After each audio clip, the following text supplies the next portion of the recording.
There we are. There we are. Sushi. Fab.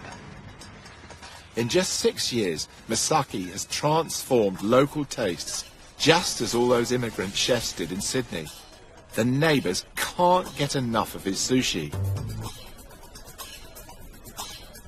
He's already setting about my salmon with aplomb. This is good for sashimi. Oh, I love salmon sashimi.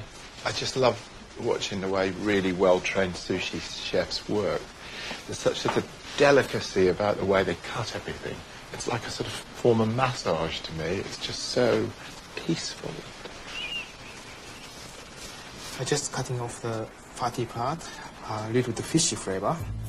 When he first arrived, Masaki opened 7 days a week to put himself on the map. Today, his sushi is so popular, he opens just twice a week, and then only for lunch. His few tables and tiny takeaway counter pull in locals and enthusiasts from all over the island. Wow, look at that! You must think you'd died and gone to heaven, really. Actually, I was Masaki's very first customer. I was waiting outside the door when I heard there was a sushi place opening in town. The ex-premier came 3 times before she could get in. Yes. It's booked out. People come and it's sold out within an hour. Geefton's a town in love with sushi, but local tastes weren't always so sophisticated. It was very interesting for me to start at first. I never met people who never eat rice before. They've never eaten rice.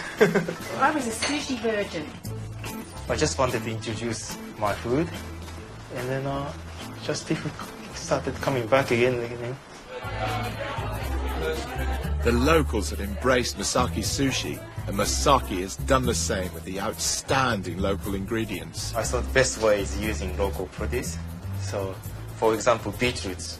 We don't have beetroot in Japan, but I just love it, and very tasty. And what about the salmon? How did you find that, the quality? Salmon quality is very good. Never seen this fresh before in Japan. I was very lucky. I could do a lot of experimenting all the time. Using the finest Tasmanian produce seems to have freed Masaki up to take sushi to the next level. This one's a yellowfin tuna and snowpea. This is a cooked tuna. This one's a cold smoked ocean trout. We have prawn and avocado here. And this one is the Japanese egg omelette. And Masaki's inari is a bean curd couch with rice, honey brown mushrooms, beetroot, sesame seeds and carrot. As a chef, it's just a privilege to see someone like Masaki at work. I often go on about how I like watching people do things they do well, but this is in a class of its own. Masaki trained for 3 years, much of it spent in A&E, then honed his craft for another 22. So what is the perfect way to treat the perfect salmon? Nice size, not too big, not too small. Just harvest it right way. Rest about 1 day or 2 days. Of course, you have to have good skill to fillet. Eat with friend, that's best, I think. When I look at that, I just think, I can't, I virtually can't keep the chopsticks off it. It looks so beautiful. For me, when a product of this quality meets a chef this skilled, the result is well, it's a kind of poetry.